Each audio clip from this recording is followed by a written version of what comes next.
这是一条由黑手党统治的街，一个充斥着暴力和犯罪的地方。男人站在窗边朝楼下望去，一个妓女因为没赚够钱，正在被拳打脚踢。电话铃声急速的响着，但男人却不予理会。白发的独眼男端锅跑进来接了电话，他们这里叫做便利屋，字面上的意义，花钱为其他人提供便利的小事务所。今天的委托是帮忙在禁区开店的婆婆解决来找茬的混混。尼克打完人之后，还搜过了混混身上所有的钱和搭档沃里克平分。婆婆又拜托他们带一锅东西走。这时隔壁的巷子传来了动静，一个男人骂骂咧咧的提着裤子走了出来，那个婊子居然敢咬他，还不如去城管爽。紧接着巷子里也走出一个被打得鼻血横流的女人，正是他们楼下那个妓女。老婆婆不耐烦的驱赶的女人，这里是禁区，不是她做这种生意的地方。最近来了一帮来路不明的人，在这里进进出出，完全不把规矩当回事。女人走下楼梯，一块手帕掉在了她的头上，抬头一看，上面已经没有人了。黑手党的各方大佬谈会结束后，为了平息最近街面上的骚乱，大佬们决定出钱雇佣中立人物来解决问题。沃里克和尼克端着锅来到了一家武器店，和店主姐姐分了婆婆做的法式炖羊肉。那个新兴的黑帮组织最近非常猖狂，甚至还抢了武器店的货。金属的查杜先生和他们约好了见面。最近以巴里为首的新兴组织突然扩大了活动范围，甚至跑去禁区做起了买卖。警察碍于上面的压力没办法出手，所以来委托便利屋将这个组织彻底摧毁。女人也不能放过，这让沃里克不是很有干劲。查杜在这条街是中立的存在，他警告两人别搞什么小动作，要是惹恼了四大富，几个脑袋都不够他们掉的。战利品可以随便拿，但尸体要上交。虽然清理费有点少，但怎么说也是一场久违的大生意。两人走后，迪克才发现原来尼克的耳朵是听不见的。虽然耳朵听不见，但是眼神可犀利了。讲悄悄话的时候，如果不把嘴巴遮住，什么秘密都会被他知道。巴里正策划着将白粉卖到7号街，却暗中挑拨其他势力的关系。沃里克在楼下的小巷子里见到了那位妓女，女人很抱歉自己把她的手帕弄脏了，但沃里克说手帕不是她的，而是尼克的。于是女人对着窗口做了一个谢谢的手势，这是她从两人那里学来的唯一一句手语。她也不是自愿当巴里的女人的，但除了这里，她无处可去。沃里临走前对她说，巴里不会再回来了。此时的尼克正在手持武士大刀大杀四方，看到尼克胸前晃动的牌子，巴里吓得惊慌逃窜。但尼克凶悍的像一只出笼的野兽，他的刀甚至要快过手枪。他一手拎着无头尸体逼近巴里，巴里已经无处可逃了，试图以双倍的价格拉拢尼克，当然是没用的。然而还没等尼克动手，耳边就传来了3声枪响，回头一看，果然是沃里克。沃里克抱怨尼克提前动手不等他，他那一枪只打中了尼克的腿。见对方挣扎着要去拿枪，尼克把刀一插，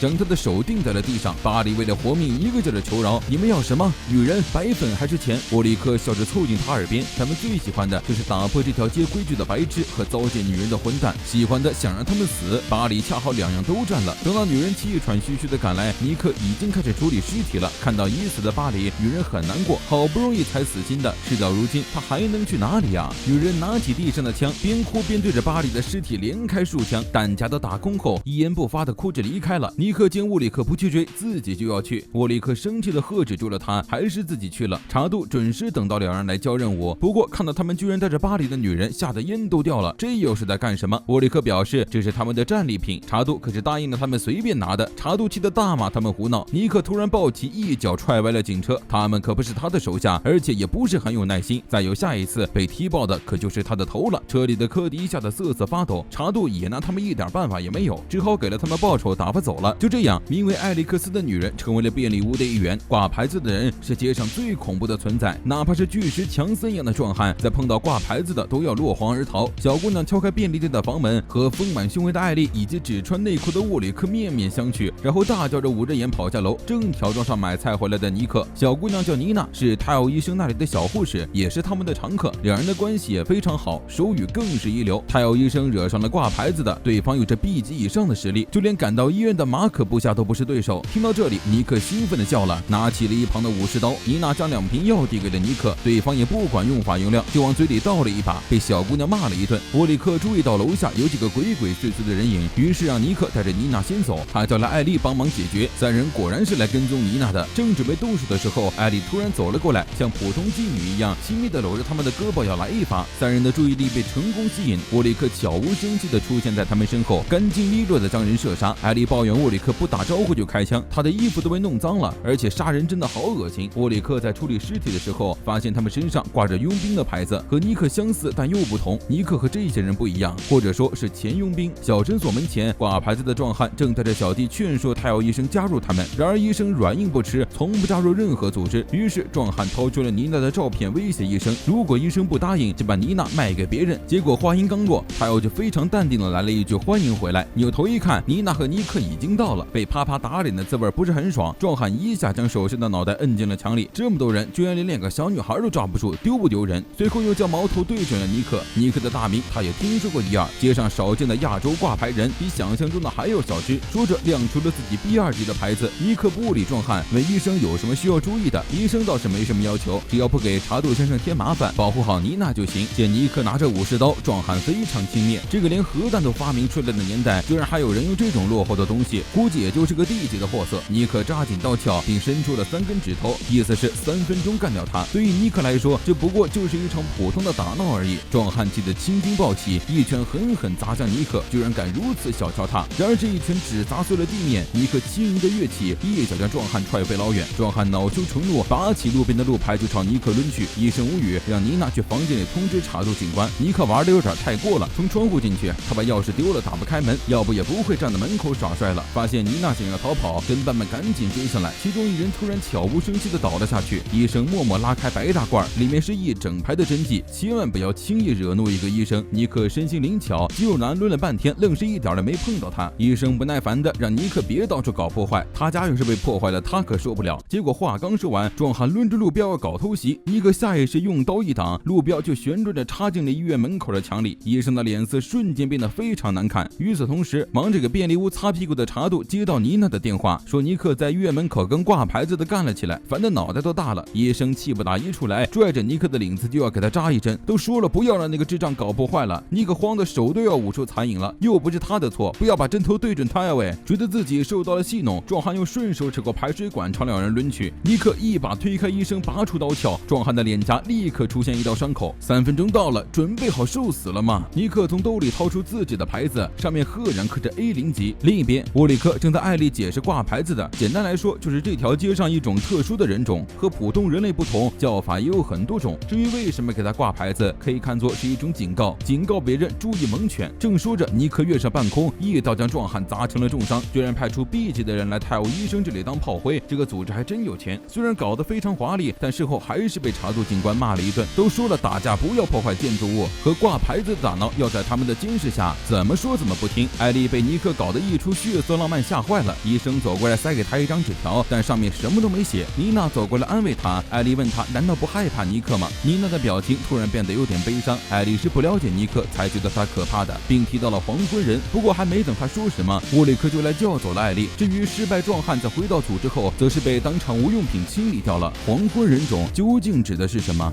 沃里克从梦中惊醒，他梦见了很小的时候父亲死于尼克刀下的久远往事。艾丽睡在沙发上，早上醒来不久，尼克就从外面回来了。换衣服时候，他注意到尼克的后背有一片纹身，今天要去帮泰奥医生送药。沃里克有别的工作，于是拜托艾丽陪着尼克帮忙。走的时候还顺便让艾丽帮他买包烟。路上艾丽好奇地问尼克，沃里克还有什么别的工作，但尼克并没有搭理他。就在艾丽以为只能用手语和尼克沟通的时候，尼克说了2个字：南昌。没错，便利屋的工作只是副业，沃里克其实是个给钱卖身的牛郎。路过婆婆的商店，见尼克带着娼妇出来溜达，婆婆拒绝看手语，让尼克用嘴解释给她听。于是尼克说艾丽是他的女人，让婆婆别那么讨厌她。尼克到楼上送货，让艾丽在下面等着。艾丽突然想起沃里克委托她买烟，但是她忘记要买什么牌子的了。正在犹豫的时候，婆婆已经掏出了一条烟摆在桌子上。沃里克以前开始就只抽这种廉价的烟，干沃里克这行的，如果和一个女人亲密过度，就没法做生意了。所以沃里克带来的女人，或者说不得不放在身边的女人，都会以为是尼克的女人来蒙混过关。所以刚才尼克才会这么说。这时艾丽注意到老婆婆手上拿着报纸刊登的白毛少年阿尔坎杰卢一家遭到残害的事情仍未解决。22年前，犯人杀死了坎杰卢的家主、妻子以及长子，劫持年仅13岁的次子为人质逃亡。犯人极有可能是当时佣兵团中的少年。其实大家都有所察觉，这条街很容易引起这些有隐情之人。那2个孩子即使住在这里，也没什么奇怪的。婆婆劝告艾丽，她最好别在那边待得太久。尼克这边送货很顺利，沃里克和他的富婆客人也完事了。富婆甚至还提出要和尼克一块玩，不过被沃里克果断拒绝。他的搭档可不是南昌。伺候完富婆，沃里克又回来和尼克一起工作。街道上很热闹，但是他们却总是走后巷。艾莉很好奇，沃里说到时候他就知道了。克里斯蒂亚诺家的首领邀请他们来下周参加夜会。蒙洛家族这边则是在进行处刑仪式。尼克和比尔吉带牌子的干架的事，整条街都传遍了。蒙洛再次邀请尼克回归家族，不过又被尼克礼貌地拒绝了。最后一站是街上的场馆，沃里克非常的受欢迎，一进门就被女人团团围住。他曾在这里干过一段时间，所以熟人很多。只不过后来又发生了很多事，沃里克的表情不是很高兴，尼克更是站在妓馆外面不进来。突然一个女人凑上来问沃里克怎么还和带牌子的混在一起，还不如赶紧把他踹了，反正那种人早晚都会死的。沃里克突然非常生气地将女人摁在墙上威胁，还好妈妈桑出来解了围，因为这家店归极度讨厌黄昏种的科西家族所有，所以经常有非常讨厌黄昏种的人。但妈妈桑却知道，所谓的黄昏种不过是受药所苦的病人。沃里克拜托妈妈桑向刚才的女人道歉，他们这次来是来送药的，黄昏种专用药剂，兴奋剂3盒，镇定剂7盒，用药的人身体已经到了极限，据妈妈桑说，已经衰弱到下不了床，痛觉也几乎没有。送完药之后，沃里克又要回归本职工作，打发艾莉和尼克先回去。艾莉扭头找人，发现尼克进入了一个女人的房间。第二天，尼克照常早起离开，发现沃里克的房门开着，艾莉偷偷推门进去，对方不知道什么时候回来了，而他的背后有着和尼克一样的纹身。沃里克一觉醒来，房间里没有人，艾莉似乎悄无声息地离开了。不过下楼一看，他还在原来的拐角处坐着。艾莉终于问出了心中的疑问：沃里克是什么时候开始做男娼的？沃里克和尼克来这里时是13岁，第2年就去妈妈桑那里工作了。至于为什么会变成这样，沃里克捂着眼睛，那已经是很久远的事情了。6号街的废弃工厂内发现多具男性腐烂的尸体，一部分被刀片切割的支离破碎，被害者没有携带任何能证明身份的东西，警方的调查难有进展。今天的便利屋非常冷清，因为沃里克和尼克都被查杜警部带进了局子。尼克除了查杜的话谁都不听，搞得审讯他的迪克很头疼。查杜和沃里克就在另一间屋子里看热闹。查杜已经56岁了，沃里克和尼克也都过了30，他们之间的孽缘已经持续了很多年了。突然，尼克隔着玻璃给沃里克贴了2张他们17岁时的通缉令。沃里克吓了一跳，我去，他们都已经从美少年变成大叔了。尼克快20年过去了，居然一点也没变，然后嚷嚷着要尼克把这东西扔掉。回想起曾经在警局里痛苦的沃里克，查杜想着他们其实还是变了的。这一次把2人搞进来，主要是为了6号街的虐杀案。查杜当然不会怀疑他们，只是为了给上面交差做做样子，顺便让他们帮个忙。毕竟尸体破坏的太严重，交给鉴证课太花时间了。说着，查杜就和科迪交换审讯，并将现有的文件给沃里克看。艾莉留在便利屋，回想起伯伯和他说过的话，尼克曾经也把误入歧途的妓女带在身边，结果差点被杀了。于是艾莉决定将手帕还给尼克，和他好好道谢之后就离开这里，自己去找新的房子和工作。突然，一大滩血滴在桌子上，巴黎满身是血的尸体突然出现在他面前。他这种人竟然还说什么脱籍从良，无论走到哪里，到死之前他都会是这副样子。如果对那2人张开大腿，说不定人家还愿意留他几天。艾莉捂着脸浑身颤抖，安慰自己没事的，那2人不会这样对他。科迪一脸生无可恋地换到了沃里克的审讯室，将文件交给了他。沃里克要做的就是凭借这些文件推断出受害者的身份，就能被放回家了。科迪觉得不可思议，受害者的脸被破坏，没有人证明啥身份的东西，就算是证件课都觉得棘手，沃里克居然能搞定。沃里克有极为恐怖的记忆力，他一目十行地翻阅完了所有文件，资料在他大脑里清晰地排列组合，仅仅是通过死者身上的一些蛛丝马迹就能知道对方的身份。没多久就将所有受害者的情报告诉了科迪。沃里克在还是贵族的时候就展现出了过目不忘的记忆力，但即便他翻阅了所有书，记住了所有知识，为了不让家族蒙羞，他的父亲还是给他安排了家教。但是他的父母并不重视他。有一天，负责宅邸守门的西门佣兵团的团长带来了一个和他年纪相仿的少年佣兵，正是现在的尼克。查杜这边正劝尼克早点把阿里赶出去，就接到了蒙洛打来的电话，他们这边已经开始交火了，需要便利屋来支援。于是查杜将刀还给尼克，2人匆匆跑出了警局。沃里克还是家族少爷的时候，尼克就是他的护卫了。他是妓女生下的孩子，在家里的处境非常尴尬。第2天上课的时候，他发现尼克和他一样身上都是伤，问他什么也不搭理，这让沃里克非常生气，以为是父亲吩咐过尼克无视他，但是一拽过尼克才知道，原来他的耳朵听不见。回到现在，沃里克半死不活地跟在尼克身后跑着。蒙洛的手下德利寇和伊万刚把巷子里的人处理掉，准备就跟老大会合的时候，一个戴着兜帽的小孩从巷口走出，手下好心的过去询问，德利寇眼尖的发现对方从怀里掏出了刀，甚至来不及提醒小心，手下的头就已经掉在了地上。男孩胸前的牌子一晃，冲上来又杀了一个，然后直接冲德利寇而去。德利寇及时用枪防御住了攻击，嘲笑完蒙洛的手下不过如此，少年就立刻跳墙离开了。察觉到事情不简单，德利寇立刻去追，并给蒙洛身边的杨打去电话，让他小心小孩。然而已经来不及了，男孩故技重施，又杀了2个手下，瞬间朝他挥刀而至，幸好蒙洛及时一枪将人逼退。另一边，赶路的尼克突然停下脚步，顺着血腥味跑进了一条巷子，发现里面被杀的是蒙洛的手下，而且切口和尼克的风格极为相似。沃里克顿时有了不好的预感，少年一路追着蒙洛到了门口，没想到居然还有这种无视3大定律的蠢货来找茬。蒙洛的心情也很不好，但少年可不管什么定律，他的任务是要将蒙洛的尸体完整的带回去。说着，从房顶一跃而下，冲进人群中砍杀。而在不远的暗巷里，有2个人正在偷窥着事态的发展，他们似乎是私自背着老大雇佣了黄昏种，准备连孟洛和克里斯蒂诺一起干掉。结果同伴被瞬间一枪爆头，他惊恐的回头，沃里克的枪已经塞进了他的嘴里，就让他们好好聊聊吧。曾经的沃里克非常讨厌尼克，觉得他是个耳朵听不见的废物，甚至拿书丢过他，但尼克只是沉默的把书又还了回去。沃里克在那时就决定，他想要了解尼克，尼克把人处理了就要走，波里斯让他不要乱来。6号街的事说不定也是他们干的。蒙洛这边的情况不容乐观，少年神出鬼没的越过众人，朝着蒙洛的后背挥下刀子。然而只听一声碰撞，少年退后2步，德利寇拦在了蒙洛身后，他的胸口受了伤，牌子掉在了地上。没想到蒙洛家族雇佣的黄昏人居然是没用的第0级。蒙洛笑了，谁说他们雇佣的黄昏人只有1个？尼克的身影鬼魅般的闪现到了少年身后，少年急退躲避，但他的刀还是被瞬间砍断了。2人同时亮出了脖子上的牌子，同样都是 A0级。黄昏人之战一触即发。这个少年是个南昌，和漂亮姐姐亲亲就能赚到外快。他开开心心的拿着卖身钱去找好朋友一起吃饭，却发现他的好朋友再次被打得浑身是伤。即使保护黄昏种的条约开始实施，他们已经会受到排挤和歧视。金哲忐忑地推开黄昏种佣兵工会的大门，将道格斯街委托和便利屋对上的事告诉了长官帕克利，而他接下的任务居然是取蒙洛的手机。沃里克这边正在审讯抓获的犯人，那边尼克和同为 A0级的道格打得难舍难分，而蒙洛举人在下面压住。2个 A 级之间的战斗，他们根本插不上手，还不如静候结果。德里寇盯着上面的战斗，紧紧握住自己D级的牌子。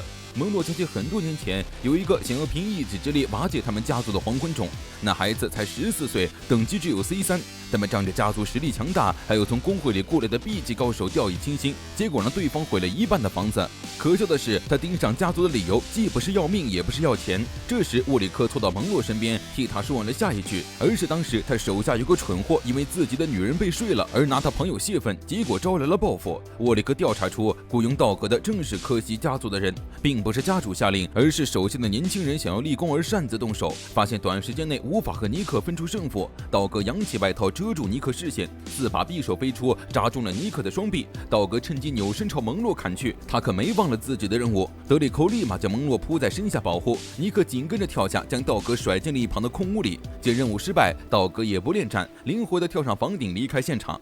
发现手臂上的伤并没有伤到神经后，尼克二话不说就要去追，再搞不定的话，药效就要过了。尼克的状况很不妙，他摄取了过量的 Clapper， 即使受了伤也感觉不到痛。沃里克让蒙洛他们去联系黄昏种佣兵工会，万一道格被干掉了，事情就麻烦了。蒙洛走前突然对沃里克说，他有一点说错了，当年那个黄昏种发疯可不是为了朋友，而是为了给他的主人报仇。沃里克笑了，说尼克就是自己的朋友。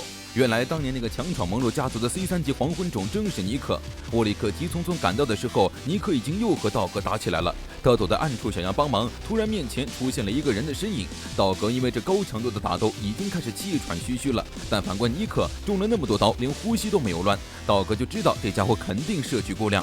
分神的瞬间，尼克出现在他身后，发起了猛烈攻势。道格被逼到了墙角，砍刀也被大力击碎。而就在道格即将有人头落地的时候，尼克砍在了空荡荡的墙面上。金哲夹着道格避开了这致命一击，希望他立刻停止战斗。即使认出了金哲是工会的人，尼克也完全没有停手的打算。沃里克突然出现，一把将尼克摁倒，让他住手。尼克不情不愿地挣扎着，最后还是沃里克的一句“这是命令”，让他乖乖放下了刀。不能对普通人出手，遵从主人的命令，保护好自己，这就是四大夫为他们弱势黄昏种争取来的3原则，让他们从奴隶中解放出来，获得最基本的权益。蒙洛是被纳入3原则保护下的人，杀了他就等于破坏了整条街的平衡。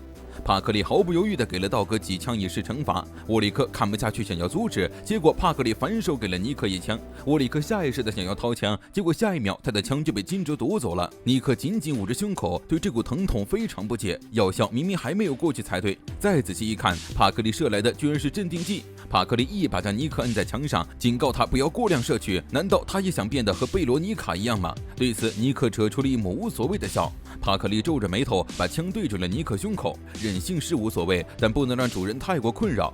黑街下起了雨，沃里克费力地撑着瘫软的尼克，两人东倒西歪地准备离开，结果沃里克又一眼瞅见了被打晕的道格。艾丽在店里等着两人归来，然而在朝楼下望去的时候，她突然看见了巷口站着浑身是血的巴里。艾丽吓坏了，觉得是自己出现了幻觉，巴里明明已经死了。她对着巴里的尸体开了好几枪，对方怎么可能还活着？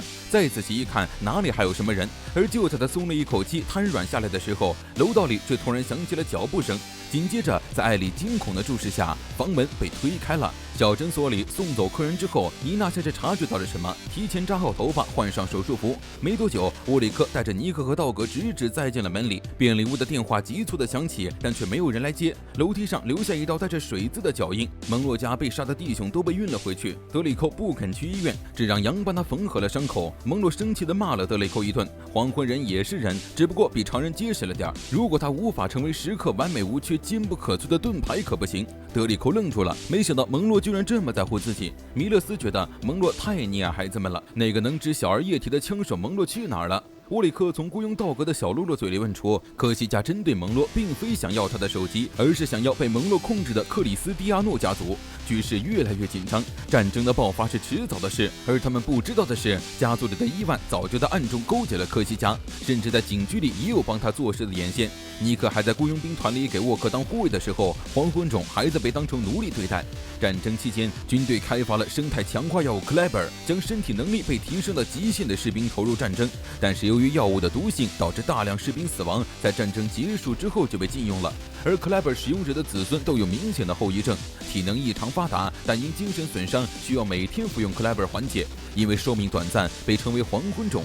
尼克的药物都掌握在佣兵团手中，每天只给他的量只能勉强维持他不发作。如果想要好好活着，就必须服从人类。他的出生也纯属意外，母亲是被买下后意外怀孕的妓女，生下他后就被杀了。两个小孩熟识了之后，沃里克就开始教尼克说话认字。尼克表现得很沉默，沃里克总觉得自己在和动物或者机械说话。他怀疑尼克是黄昏种，揪过他的狗牌，却发现没有定级标志。沃里克发现尼克的手臂上有一道淤青，对方含含糊糊地说自己摔了一跤。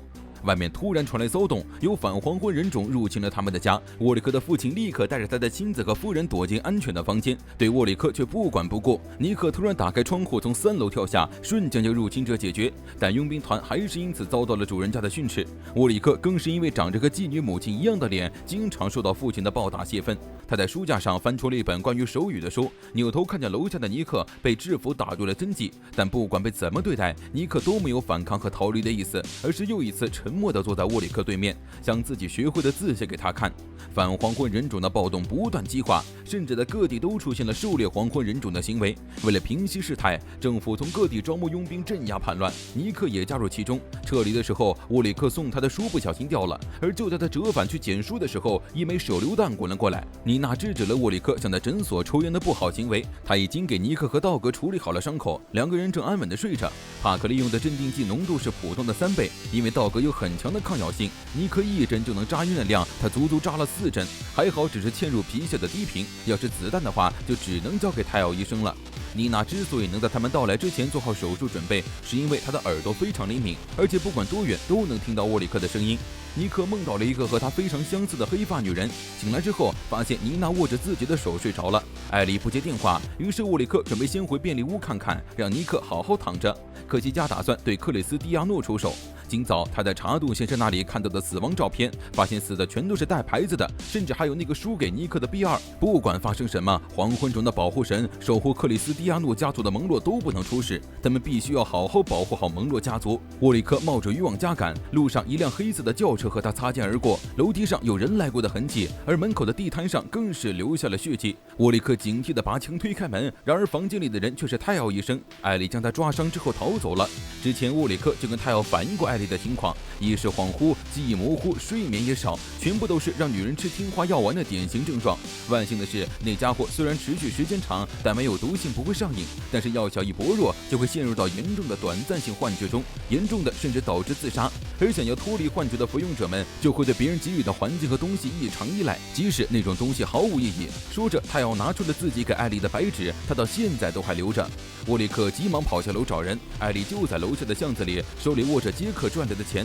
见到沃里克之后，二话不说的亲了上来，蹲下来就要解他的裤子。巴里的幻影一直跟在他的身边，艾莉害怕的颤抖着，怕自己赚不够钱就会受到巴里的暴打。沃里克只要握住他的手，一个头锤磕了上去，结果把自己磕到脑袋生疼。好在艾莉终于清醒了过来，缠着他的巴里终于消失，他抱着沃里克忍不住哭了出来。尼克推开医院的窗户，天终于放晴了。很久以前的那个黄昏，沃里克在围栏边看着佣兵们抬走一具具的尸体，浑身是伤的尼克出现在他面前，将那本被炸了一个角的书还给了他。尼克问起他脸上的伤，沃里克说他也是不小心摔的。他从小就被告知自己的基友活不长久，医生说这是很常见的事。佣兵或黑帮收入黄昏种作为奴隶，沃里克傻眼了，尼克居然是黄昏种，不可能啊！他在书上明明读到过，黄昏种可是杀人不眨眼的怪物，尼克一点都不像他们。医生让沃里克放弃吧，虽然有钱就能买到克莱伯，但黄昏种注定无法长久的活下去。沃里克从梦中惊醒，听到他梦话的艾莉将他搂进怀里安慰。艾莉曾经问过他为什么会变成这样，这个问题他曾经也问过，但是没人能回答他。道格醒来之后才知道，原来尼克的耳朵听不见，怪不得他说什么都不能回应他，原来他一直都在丢人的自言自语。道格嘟嘟囔囔地抱怨着，尼克比划着手语让他慢点吃。两人打打闹闹间，查杜先生带来了工会内对道格的禁闭处分，毕竟他可是对蒙洛家族动手了，一个不慎，整个工会都会受到牵连。道格很泄气，他去年好不容易才满足了20岁能单独行动的资格。没错，别看他长得童颜，其实今年已经21岁了。尼克获得能力的代价是听力，而道格的代价就是寿命。妮娜开心地被尼克抱在怀里，在高楼间跳跃着玩耍。查杜和泰奥医生在天台谈话。经过泰奥的尸检，发现之前在6号街死的那些无名尸全部都是黄昏种。虽然缺少了重要的牌子，让调查进展缓慢，但好在有沃里克帮忙。通过尸检发现，之前来诊所找茬的那个男人也在尸体堆中，而除了他，其他尸体身上都没有让死者行动受限的明显负伤和创伤，说明他们死的时候都是全盛时期。而且从尸体的截面来看，他们都是被活生生肢解的，只有普通人的科西家族根本不可能有这样的能力。道格一直都以为6号街的案子是尼克干的，至于为什么要擅自接下这种委托，毕竟目标可是鼎鼎有名的枪手丹尼。道格想着和他对上话就能和厉害的黄昏种交手了，他讨厌3原则和这里那些不成文的规矩。道格是南区出身，16岁被收容的工会外来人。尼克将自己的牌子扔给道格，他是来自西门的外来者。被查杜送回工会的路上，道格一直闷闷不乐，没想到西门居然还有幸存者，他不想今后的工作再和尼克撞上了。反黄昏种组织的活动还在继续，政府再次投入大量佣兵进行镇压。尼克因为症状恶化失去价值而被佣兵团抛弃。怪物永远都是怪物，别装得跟人一样。沃里克非常开心地跑过来，献宝似的拿出他用钱买的克莱本，但尼克却对他露出了一个绝望的笑。陷入回忆的尼克服下最后一颗药，艾莉给他带来换洗的衣服。黑街的4大副会议上，克里斯蒂亚诺家族的大小姐就6号街黄昏种被杀害案对科西家进行痛斥，光挑自己方便的时候利用黄昏种，他是想把父亲和叔叔好不容易构建起的平衡因为一己私欲而推翻吗？但没想到科西家的反应更大，说他利用黄昏种和黄昏种有所牵连，简直就是恶心至极，气得加拉哈德拍桌大骂。蒙洛赶紧上来解围，这种虐杀黄昏种的行为确实只有黄昏种才能做到，可能是他们之中的人干的，也不排除有政府介入的可能，毕竟在这条街上什么都有可能发生。艾莉的情况基本已经稳定了，自那之后她再也没见过巴里。泰奥医生给她开了安定药，艾莉对于将医生抓伤的事她很愧疚，于是医生让她下次做点点心过来赔罪，妮娜会喜欢的。离开诊所后，艾莉拉住等她的尼克，向他比划自己新学的手语，希望尼克能多留她住一段时间。她实在不知道自己能去什么地方。尼克说了一句笨蛋，转身走了。艾莉的手语太烂了，赶紧去重新学一遍，别把她的书翻烂了就行。东门的佣兵团走了之后，又来了个北门，尼克的日子仍旧不好好过，被打得满身都是伤。沃里克也因为藏烟被父亲痛揍了一顿，结果到最后还是什么都没改变。沃里克只是觉得累，这种日子什么时候才能到头？这时尼克突然发愤要杀了他们吗？又一次的暴打中，沃里克被他变态的父亲用烟烫坏了眼睛，尼克就在一旁默默地看着他，直到他情急之下说出了杀这个词。尼克毫不犹豫动手杀了他的父亲以及这座宅地里的所有人，并在完成任务之后将刀尖对准了自己的脖子。沃里克挥刀打开他手里的刀刃，揪着他的领子大骂，居然做出了这种事，他绝对不会原谅，他怎么可以这么轻易的死去？他应该尝遍所有痛苦之后痛不欲生的死去才行。这是命令，听到了吗？尼克遵循了沃里克的命令，并亲手挖出了沃里克坏掉的眼球。回忆起过往的沃里克，正好遇到来巡街的德里寇。4大副机会，干部以下的成员都不允许参加。德里寇觉得他太没防备了。黄昏种连续遇害，就连高等级也没能幸免。尼克总是单枪匹马的，万一发生了什么，沃里克却笑着表示没事，就算这样死了，也不过是缠在身上的枷锁少了一道。但是现在还不行，等到其他杂碎都死了，尼克才能死。有没有想过为什么会变成这样？怎么可能回答得出来呢？要是答出来，就全完了。神秘势力针对黄昏种的狩猎还在继续，便利屋正帮忙收拾枪械店修房子，这里经常会发生械斗，到处都是弹孔。艾丽被店主康妮叫进去喝茶休息，原来商店的婆婆就是康妮的奶奶。一看艾丽还和便利屋的人在一起，婆婆问她怎么还不走，反正没过多久就会重操旧业了吧。她这种人自己见得多了。康妮赶紧安慰艾丽，婆婆就是刀子嘴豆腐心，其实一直都担心艾丽会遇上不好的客人。康妮问她打算在便利屋干到什么的时候，不打算回到家人身边吗？艾丽突然浑身颤抖起来，她记得自己在东门是有一个弟弟的，但是却怎么都想不起来了。而越往深了想，巴里就出现了。艾丽害怕的浑身发抖，她不断的安慰自己只是安定剂的效果过了，颤抖的从兜里掏出药，却怎么也拧不开盖子。尼克从身后搂住了她，盖子拧开了，幻觉也跟着消失了。艾丽自幼没有母亲，一直都是一个人照顾着弟弟，但是自从服下 TB 之后，被巴里捡到之前的记忆都变得模糊不清了。沃里克安慰他，停药之后被剥夺的记忆都会渐渐回归，如果到时候想起来后想家了，就离开这里吧，他不适合待在这条街上。在这之前，就尽管将他们的便利屋沙发当床睡好了。修好屋子后，婆婆炖了法式炖牛肉招待他们。这个小姑娘是黑帮家族的首领。晚上，沃里克带着艾丽参加了克里斯蒂亚诺家族举办的夜会。一见这么年轻的大小姐居然是家族 boss， 艾丽非常惊讶。大小姐的视线落在艾丽的波涛汹涌上。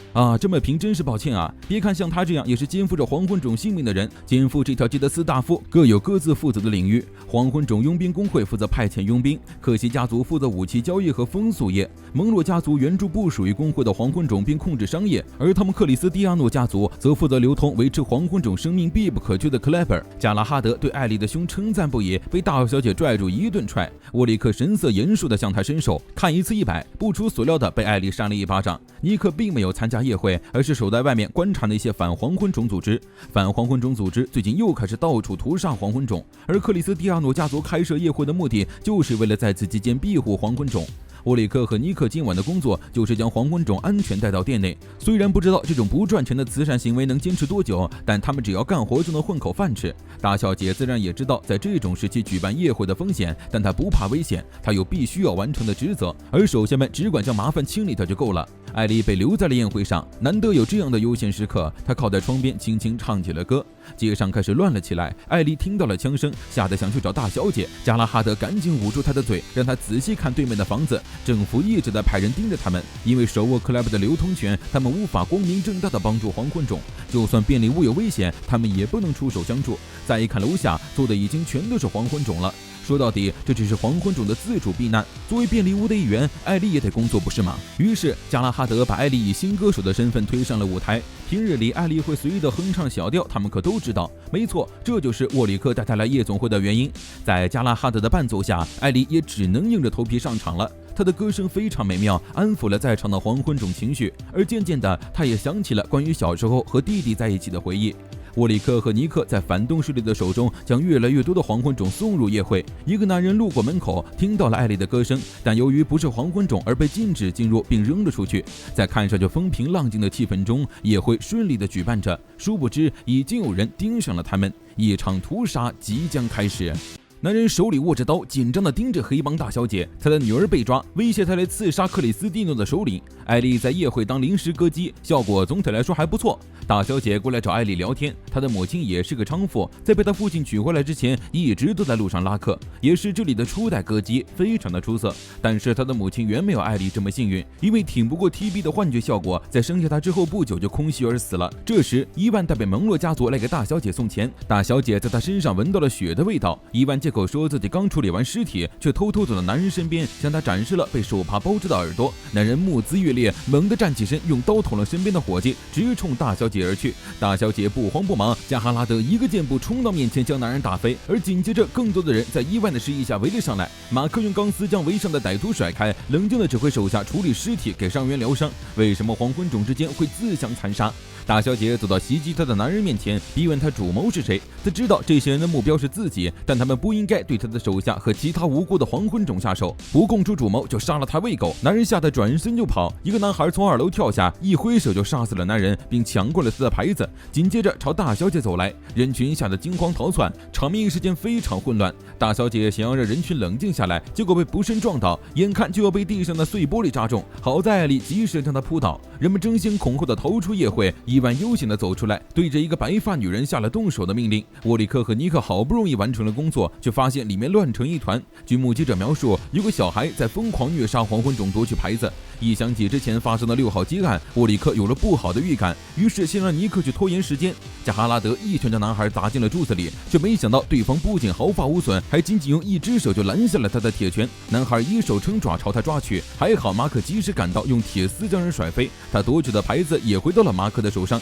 门口的黄昏种都被白发女杀光。大小姐递给艾丽一把枪，让她从后门逃走，而她则又返回了战场。恍惚间，她似乎看到了弟弟的影子。男孩非常强大，但却没有带牌子。如果是黄昏种，早就应该被政府盯上了才对。他们4大家族也不可能不知道，难道是猎人？见马可和加哈拉德不肯还他牌子，男孩有些焦躁，飞起一脚踹翻了加哈拉德。虽然是个孩子，但力量和敏捷度都是顶尖的。不过正因为他是个孩子，在加哈拉德和马可的围攻下，很快就被制服。而就在这时，白发女艾丽卡出现在夜会里，横起一刀砍向马可。马可急忙竖起钢丝抵挡，男孩趁机挣脱，对着加哈拉德一脚踹下。加哈拉德砸碎墙壁倒飞出去，艾丽卡又是一刀挑出了马可脖子上的链子，但上面挂着的却并不是牌子，而是一枚戒指。而马可居然不顾艾丽卡的工具，转身去抢救戒指。沃里克来到楼顶，发出了一枚红色的信号弹，整条街的人都警惕了起来。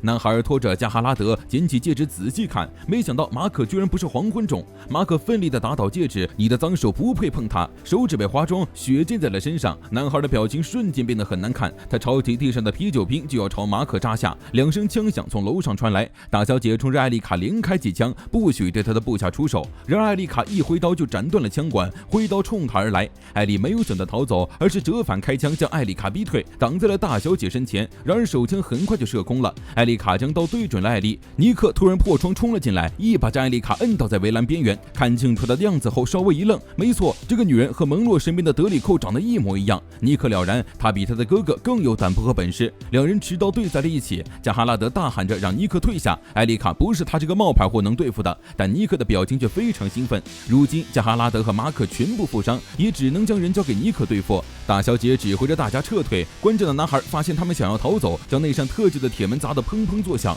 尼克甩出2根钢管拦住他，示意他们一起上。沃里克赶到夜会，发现门口已经血流成河，空掉的药瓶子扔在地上。尼克明显又过量摄取了，而在看到和尼克对战的人时，他也吃了一惊。几人躲在后台给加哈拉德和马可处理伤口。艾丽问起加哈拉德为什么叫尼克冒牌货。黄昏种人的级别单纯取决于能力，能力越强评级越高，但尼克不一样，他是依靠药物将身体能力发挥到极限，强行击败比自己强大的对手得到的。他原本的等级最多也就是 B5。果然在2个怪物级别的对手围攻下，尼克很快就被捅穿肩膀败下阵来，眼看就要葬身于刀下。金者鬼魅般的出现，将艾丽卡利落的撂倒在地，举枪对准了男孩。他们是看到沃里克发射的求救信号赶来的。金者的等级是 S5， 一剑打不赢2人，飞速撤退，危机暂时解除。沃里克一看，好家伙，尼克又把自己搞了一身伤，偏偏人家还得意的竖起大拇指，他争取到了5分钟呢。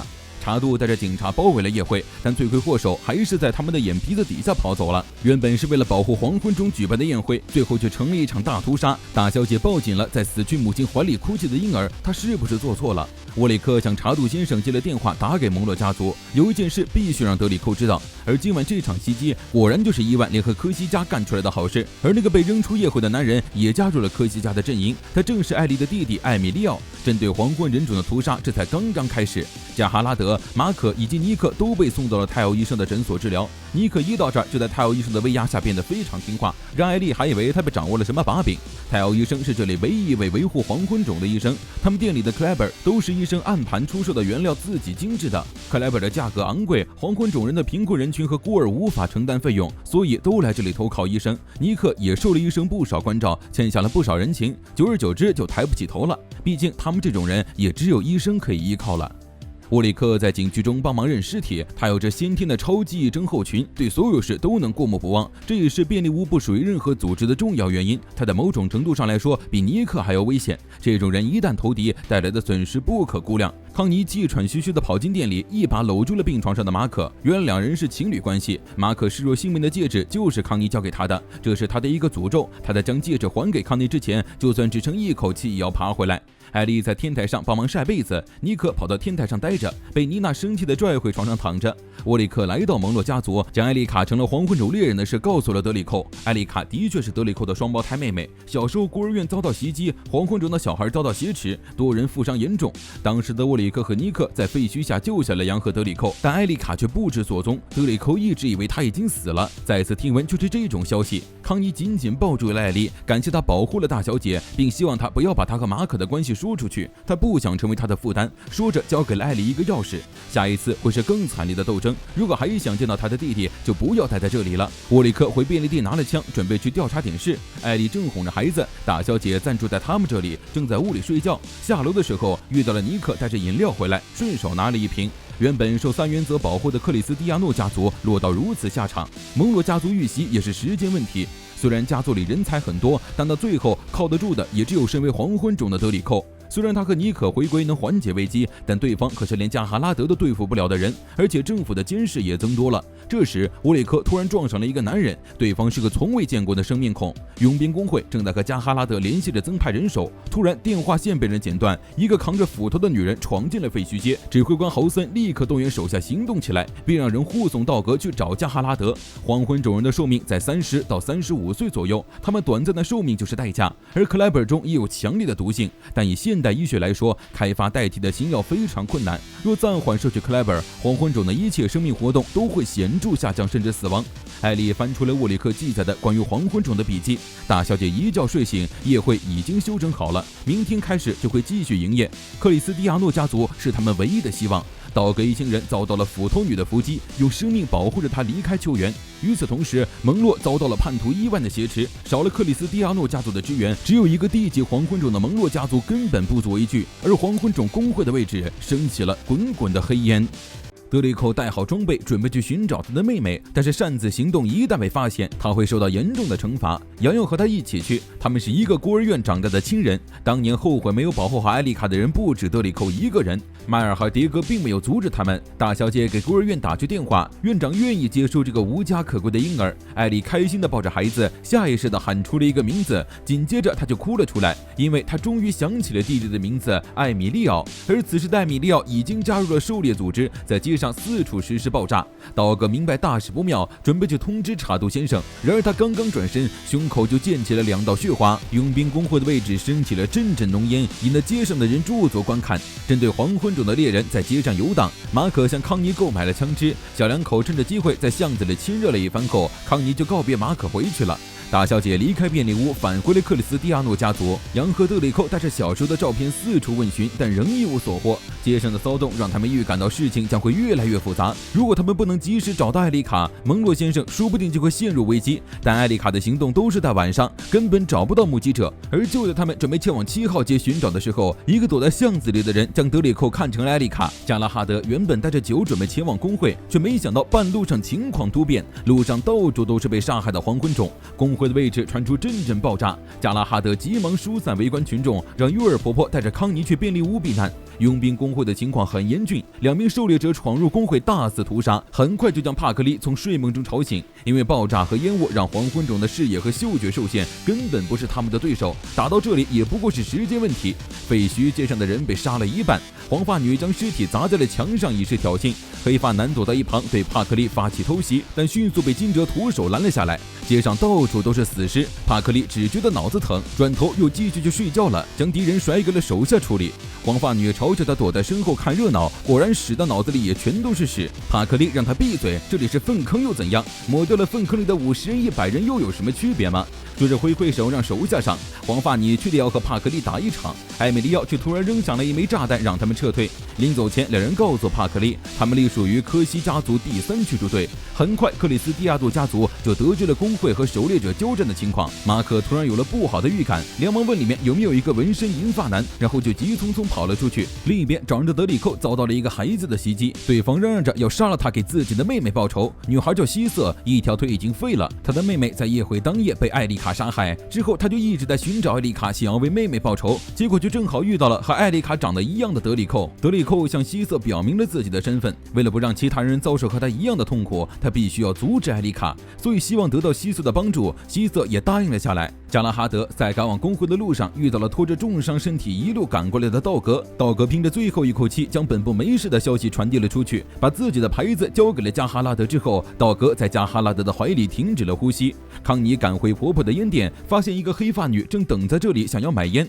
康妮毫无戒备地走进店里给她拿烟，并且闲聊了起来，却没想到在递烟的时候，女人一把拽住了她，她身上有某个男人熟悉的味道。等到马可急匆匆赶来，原地就只剩下了康妮的帽子。天上下起了大雨，艾莉梦到了很多之前的事。她的母亲是被黄昏种杀害的，自那之后，父亲非常痛恨黄昏种。为了抚养弟弟和父亲，艾莉跟着巴里来到了这条街，成了娼妇。她梦到尼克浑身是血的倒在地上，自己满手的血，巴里的亡灵缠着她。艾莉哭着从梦中醒来，尼克就坐在她身边，给她递了一杯热茶。艾莉觉得自己见到尼克的场景不是梦，于是问尼克2人之前有没有见过。尼克还没回答，门就被敲响了，是克里斯蒂亚诺家族的委托。加拉哈德还没从佣兵工会回来，希望尼克能在此期间暂代他的护卫一职，而且康妮也失踪了。尼克穿好外套跟着2人离开，艾莉也想要去，但是被尼克拒绝了。马可紧紧握着康妮的帽子，独自消沉。婆婆找上门来，拐杖狠狠抽打在马可身上。又是驱逐队，他的儿子和儿媳就是死在驱逐队的手上，如今连他唯一的孙女也要夺走。马可不是发过誓不会让这种事再发生了吗？结果呢？尼克拦下拐杖，婆婆气冲冲地离开了夜会。尼克追上去，将衣服披在婆婆身上。他儿子和儿媳死的时候，连尸体都没留下。他不敢奢求太多，哪怕是一只耳朵、一个眼睛，至少再让他健康一面就够了。下雨的天气从来都不会有什么好事情。驱逐队是专门猎杀黄昏种的猎人组织，但早在15年前就应该解散了才对。马可曾是第2驱逐队出身的元首猎者，不过在那之后就加入了克里斯蒂亚诺家族。驱逐队绑架康妮，很可能是为了向马可复仇。